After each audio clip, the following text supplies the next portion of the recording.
me. Damn it. Supposed to keep the fires lit. I see the blood of her blood. I see them bound. The blood calls. I'm leaving. Tamara's coming with me. I see face swollen, pulsing with blood. Blood! Dark upon a pale visage. The drop trickles like gold. I am a fist clasped. I am dark in blood beneath a white nail. I am a tear of blood.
Show me the blood that is your blood. Show me the blood that is lost. The blood summons me. Just a bit further, Mum. Hold on. Blood leaves her face. Thorny boughs snag her, stop her. I am a drop on a web. Will Wojtek wait? Dark blood carries the question downriver. Why do you seek the child of Elder Blood? Nigh is the time of the white frost and white light, the time of madness and disdain. The world shall perish amidst ice and be reborn of Elder Blood, of a planted seed. What can you possibly offer?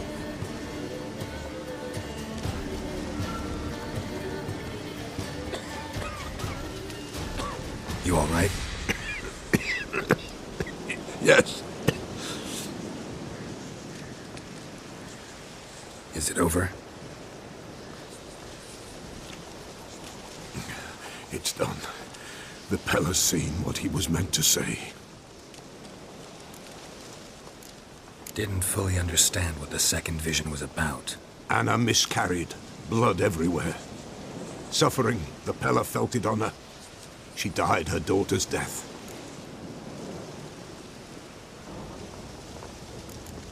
What did you see first? The Peller saw the Baron and Mrs. Anna. They quarreled. He did not wish for her to leave. He shook her, but the Peller sensed no anger in him. He wounded her, and in the blood, the Peller sensed love. A love sad and tormented.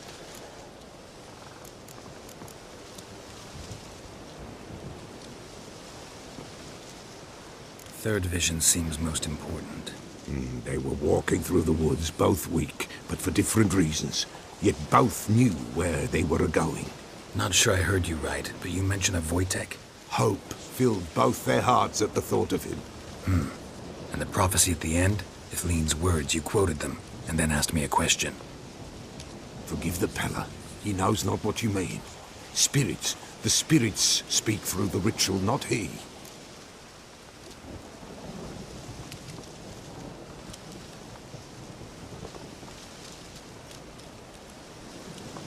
This Wojtek from your vision. Know him? Wojtek. Two Wojteks have we nearabouts. In Blackbow lives one. In his hut, there he stays, has for years. Gophers, with gophers he lives, they say. And he can remember a time when in these lands dwelled only elves. And the other? Somehow I doubt they went to a century-old rodent lover for help. A fisherman. A family he has lives in a secluded hut near the river's mouth. You don't look like you can get home on your own. I'll walk you. Thank you. No, thank you for your help. Let's go.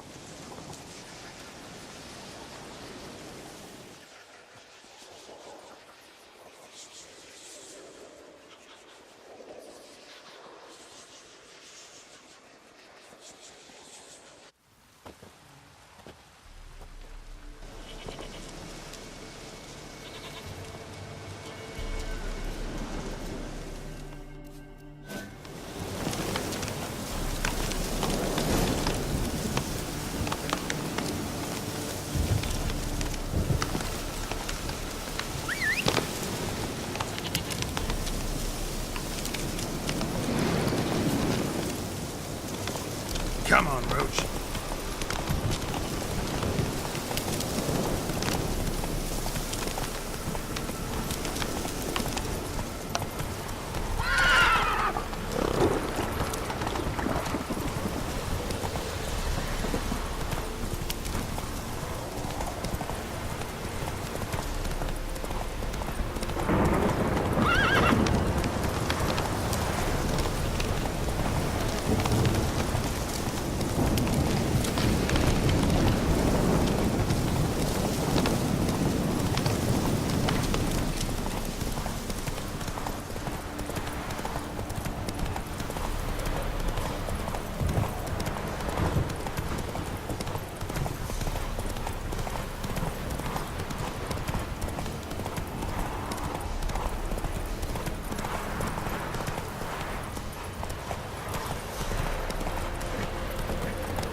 Who's that? The room. Go on now. What you seek here, sir? Our hut's out of the way. Woeful. We has nothing. We knows nothing. They call you Wojtek. They do, kind sir. But I's not done a thing. Swear it on the lives of my young'uns. Just need information. Looking for 2 women, the Bloody Baron's wife and daughter. Not a soul have been here, sir. Sure? Not even passing through? Daughter's medium height, about 20. Her mother's thin, about 40. Seen them? That sir came at night, right, Mummy? Quiet, boy.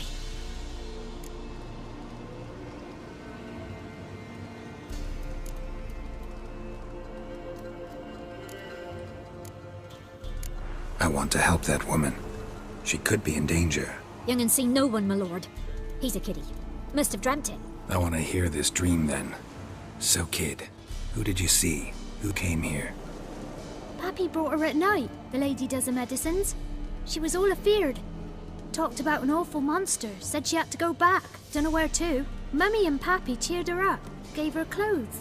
Hers were ragged. Where'd the girl go?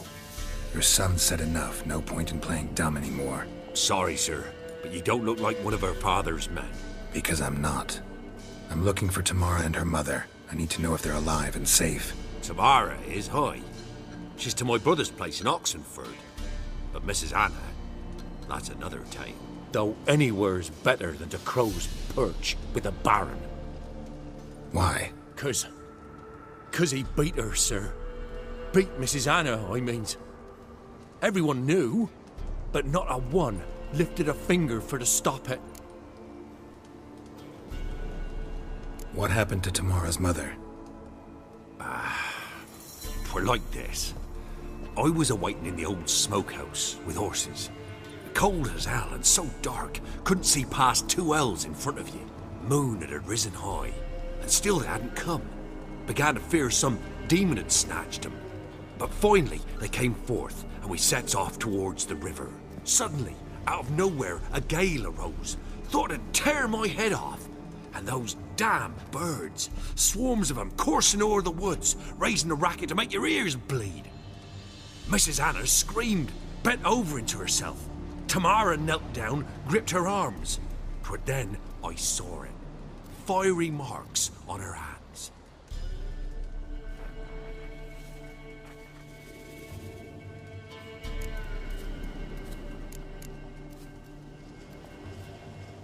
Why help them at all? You risked a lot. I'd a debt. Owed Miss Tamara. 3 moons passed, a fever gripped my boy. We thought he was done for. Tamara learnt it. Brought food and salves. We're poorer than dirt itself. She saved my boy. No 2 ways about it. Me, myself, I'd have never dared to help. But my missus told me a time of war and contempt's come. A time of folk gone wrong. We needs to repay good with good. Who stands by idly does evil as if. Married a wise woman. Crying shame we couldn't save Mrs. Anna in the end. Fine. What happened next? Grew even darker. Seemed someone had put out the stars. Crickets all went silent of a sudden. And then, from the woods, a roar. Broke out in a cold sweat, and before I could catch my breath, a beast jumped out of the woods, big as a barn, with horns and 2 burning coals for eyes. I thought I was done for. Beast attacked Mrs. Anna's horse, ripped its head off, carried her off into the woods. Our horses, mine and Miss Tamara's, got spooked and tore off willy-nilly. 'Twere the only reason we escaped. The miss wanted to go back for her mother, but my wife pleaded, said she'd die out there alone. Miss Tamara agreed not to go. What marks? These, well, like burned on with hot iron. On the palms, inside. Burned? Like a cattle brand? Aye, though these wasn't black scars scabbed over. They's hot and glowing, as if they burned with raw fire.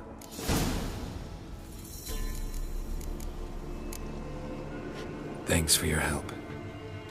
The lady, she'll be all right in the end, won't she? I'll do what I can to see that she is.